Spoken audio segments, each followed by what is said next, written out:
और चिराग जी नागपुर से। राधे राधे महाराज जी।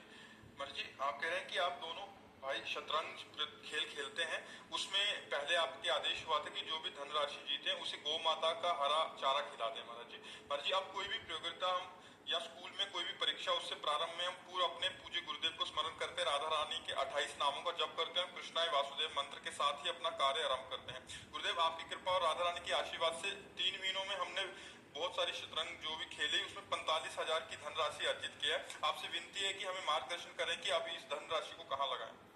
अभी अपने पास ही रखे रहो, ठीक है? अभी अपने पास रखे रहो, फिर हम समय से बताएंगे। अभी और एकत्रित करो। ये आपकी बात ठाकुर जी का फूल बंगला बनवाना, ठीक है? थोड़ा और पैसा एकत्रित हो जाए तो जैसे राधा वल्लभ जी का या बिहारी जी का फूल बंगला बनवाना, तो तुम्हारे खेल से उनका फूल बंगला बन जाएगा, उसमें बैठे रहेंगे तो अच्छा रहेगा, ठीक है? भोग लगवाना और ठाकुर जी का फूल बंगला, थोड़ा और पैसा हो जाए मतलब इससे डबल हो जाए तो थोड़ा फूल बंगला बढ़िया बन जाएगा, ठीक है? बहुत अच्छे बच्चे हो, ऐसे ही उन्नति करो, खूब नाम जप करो और खूब अच्छी उन्नति करो। जो अपनी लौकिक उन्नति को भगवान के चरणों में समर्पित करता है वो महापुरुष हो जाता है। हाँ, अभी बच्चे हो, देखो इतना धनराशि एकत्रित किया ना खेल करके, और खेल करके जब इतने डबल हो जाए तब फूल बंगला बनवा देना, ठीक है?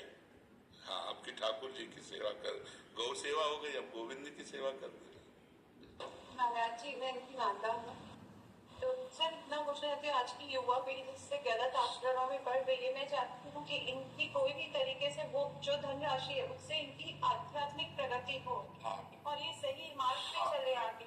ये अपने आप चलेंगे, अपने आप चलेंगे। जिनका मन और जिनका धन अगर भगवान से जुड़ गया, कहीं एक हिस्से में भी जुड़ जाए तो उसका पतन नहीं होता।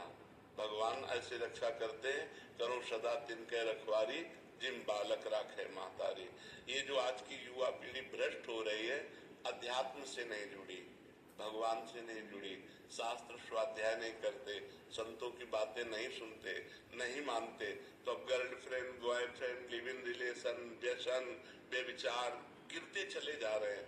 तो बिना अध्यात्म के बुद्धि पवित्र नहीं होती। और आज का नवयुवक अध्यात्म से जुड़ना कम चाहता है, जुड़ रहे हैं पर कम जुड़ना चाहते हैं, क्योंकि अब व्यभिचार में संयम लगाएगा अध्यात्म, व्यसन में संयम लगा देगा अध्यात्म, और व्यसन व्यभिचार छोड़ना नहीं चाहते।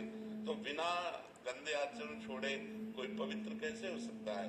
हमारी समाज कैसे सुखी हो सकती है जब तक गंदे आचरणों का त्याग नहीं करेगी? संयम में जब तक ब्याह न हो तब तक ब्रह्मचर्य से रहो। मित्रता करना पाप नहीं है, आप मित्रता कर लो और बाद में ब्याह करो और फिर गृहस्थी में जाओ, कोई परेशानी नहीं होगी।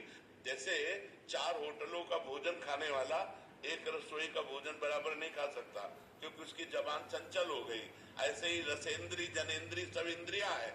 आप ऐसे बढ़ते चले जा रहे हो व्यभिचार करते, फिर आप अपने पति में संतुष्ट नहीं होंगे, फिर आप अपनी पत्नी में संतुष्ट नहीं होंगे, आपकी व्यभिचार प्रवृत्ति गंदी आदत करेगी और फिर एक दूसरे में फिर ऐसी भावनाएं बन जाएंगी कि वो फिर हत्या हिंसा आदि में उतर जाती है। तो बहुत ये बड़ा दुखद विषय है आज का। हाँ, लेकिन जिनको भगवान से अब जैसे छोटे छोटे बच्चे भगवान से संबंध रखते हैं तो इनके आचरण नहीं बिगड़ेंगे। ये सत्संग सुनेंगे, ये नाम जप करते हैं तो इनकी बुद्धि की रक्षा भगवान करेंगे। हाँ, अब आज का समय बहुत गिरता चला जा रहा है। नौजवान जो नई पीढ़ी है वो गिरता चला जा रहा है। व्यसन और व्यभिचार इनमें प्रवृत्तियां बिगड़ती चली जा रही हैं। और सत्संग सुने तो परिवर्तन हो जाए। काफी परिवर्तन हो रहा है। जो नौजवान सत्संग सुन रहे हैं वो गंदी बातें छोड़ रहे हैं, आगे बढ़ रहे हैं, लेकिन बहुत कम, मतलब परसेंट में बहुत कम। अगर अध्यात्म को स्वीकार करें तो परसेंट बढ़ सकता है। अध्यात्म को स्वीकार किए बिना शासन किसका? न संत शासन, न गुरु शासन, न शास्त्र शासन, न भगवान का भय, न समाज का भय, मनमानी आचरण हो रहे हैं।